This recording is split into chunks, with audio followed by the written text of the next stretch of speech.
Now, if I just go by the Quran, I'm going to repeat it again, 4:158. And if you have the Quran open and read it, it's right there. Surah An-Nisa, chapter 4, verse 158. It says, nay, Allah took him to himself. The Quran says Allah took Jesus to where Allah is. That means if Allah is on the throne, Jesus is on the throne, and he's been there for 2,000 years. What in the world is Jesus doing with Allah on the throne for 2,000 years when even Muhammad is dead and buried in the tomb? I don't know. Exactly. You won't know. You know why you won't know? Why? Because you're following the false religion. If you come to the truth, you will know.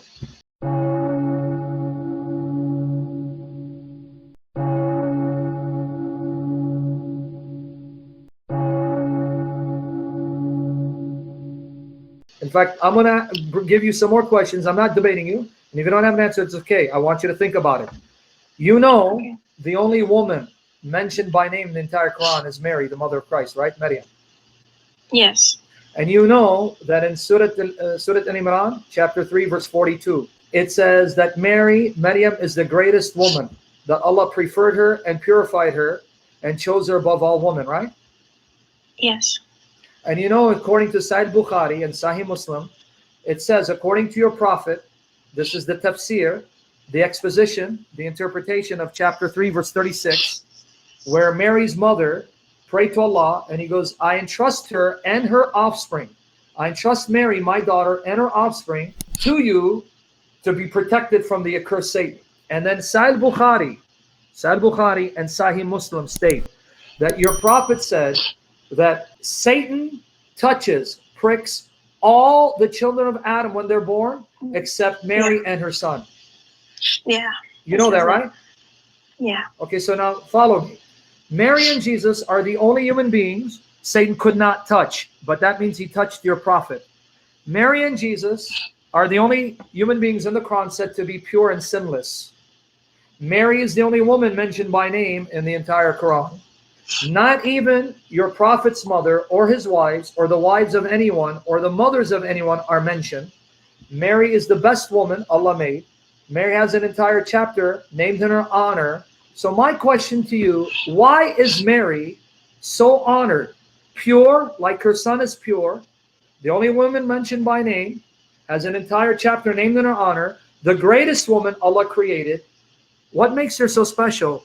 If Muhammad is the best, how come his mother is not mentioned? She's not the best. She's not preferred.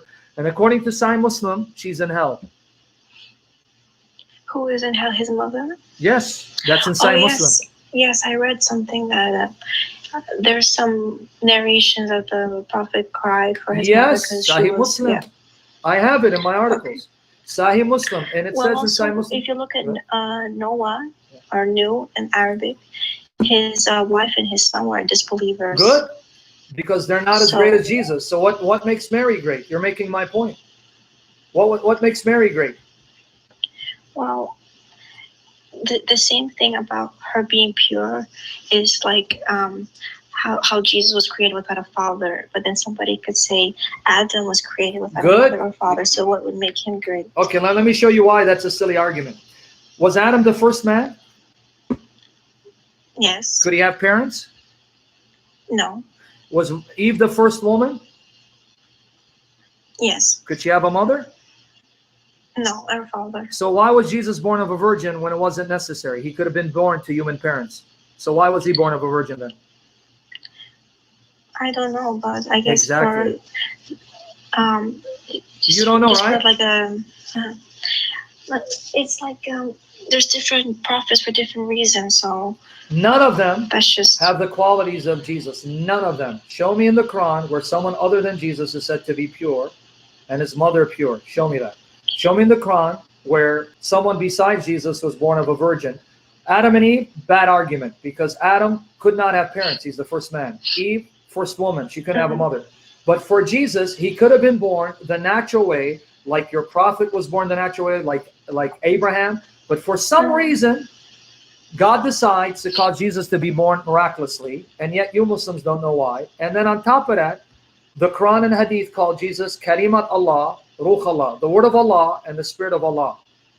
And it says Well, there's also it's called the Rasul, the one who comes. and not Rasul only is with the common to message, but everyone, with the right? book. Everyone, Abraham is a Rasul and Moses is a Rasul, right? No, Yes, they are.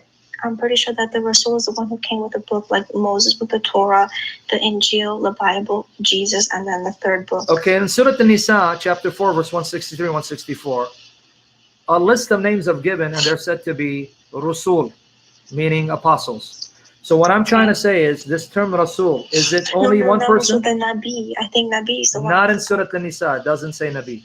I know your argument. There it doesn't say Nabi. It says Rasul, Rasul.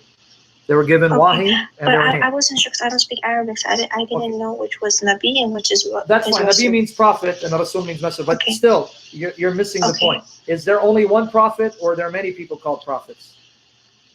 There are many prophets, many messengers. Okay, now can you show me someone besides Jesus called the Word of Allah?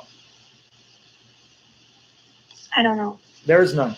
Can you show me someone besides Jesus called the Ruh of Allah? But if you say that the Quran is false, then why would it prove Christianity? Because you believe it. I don't need to quote the Quran, but you believe the Quran, right? Okay. Yes. So if I show you what your Quran tells you to believe, why are you rejecting it? If you're not a Muslim, we're not going to quote the Quran. No, because you're trying to show me that, you see, Christianity is true because, look, the Quran is making correlations like to Christianity. Just like you appeal to the Bible see, to prove Muhammad is true, right? So why do you Muslims appeal to the Bible to show Muhammad is true? Because they say that actually he was predicted in the Bible, but then some Christians say that it wasn't. Oh, so the corrupt Bible. So those parts of the Bible show Muhammad is a liar. That's corrupt. So I'm doing to you what needs to be done because you believe in the Quran. I don't. I'm telling you, your Quran tells you all these things about Jesus. Do you have an answer? No. So then you come to the truth and you'll have your answer.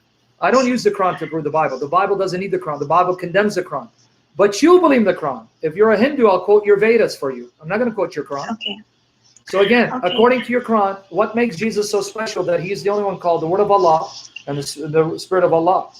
And that his mother's... Well, when I ask other Muslims, they say it's just one of the miracles like of God that he would create a human being without a father. Oh, wait. So he's called the Word of Allah because he was created by Allah, his word? I don't know. Yeah, they don't know either.